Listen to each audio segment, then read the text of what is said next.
बिस्मिल्लाहिर्रहमानिर्रहीम। इस तरह मुझे अपनी बेटी को मनाते हुए 2 साल हो गए। उसको लेके चलते हुए आज से 7-8 महीने पहले मैंने उसकी डेट फिक्स की इसी बच्चे के साथ। बेटे की भी की और उसकी भी की, और वो दोनों घर से भाग गए, बाप के पास चले गए। फिर शादी नहीं हो सकी और फिर मैं लगी रही इधर उधर भी रिश्ते देखती रही कि चलो जैसे अल्लाह को मंजूर, अगर मेरी मर्ज़ी का नहीं तो चलो बच्चों की मर्ज़ी का कोई नज़र आ जाए। कि अगर ये कहते बाहर गैर बरादरी में करे तो हम गैरों में देख लेते हैं। मैंने बड़े रिश्ते देखे लेकिन नहीं समझ आया। जो अल्लाह को मंजूर होना था वही होना था और वही हो के रहना था। और इस तरह फिर 2 साल की तबदो के बाद, मेहनत के बाद राबे के साथ मुसलसल मैं नाराज़ रही।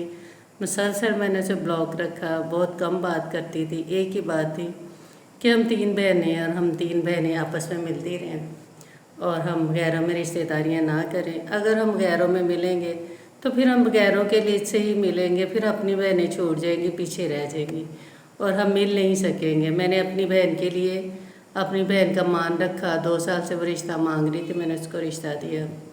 और बेटी के साथ मैंने बड़ी ज़्यादतियाँ की इन 2 सालों में, यकीन करें। और बहुत बुरी तरह से मैंने ज़्यादतियाँ की अपने बच्चों के लिए, सिर्फ अपनी बहनों के लिए कि मेरे बच्चों की रिश्तेदार शादियाँ अपने फैमिली में हो और हम बहनें आपस में मिलती रहें और हमारा ख़ानदान चलता रहे, हमारा ख़ानदान ख़त्म ना हो। क्योंकि हम 3 ही बहनें रह गई थी, हमारी सारी फैमिली के ख़त्म हो गई थी। भाई भी फौत हो गए, बहन भी, और माँ बाप तो पहले ही चले गए। तो बड़ी कोशिश थी और अल्लाह की नीयत मेरी साफ थी। अल्लाह ने मुझे मेरे पे रहनुमाई मेहरबानी की और मेरी बेटी का निकाह हो गया। और मुझे इसकी बड़ी खुशी है कि चले अल्लाह ने ये भी मुझसे एक मुझसे नेकी का काम मुझसे लिया और मैं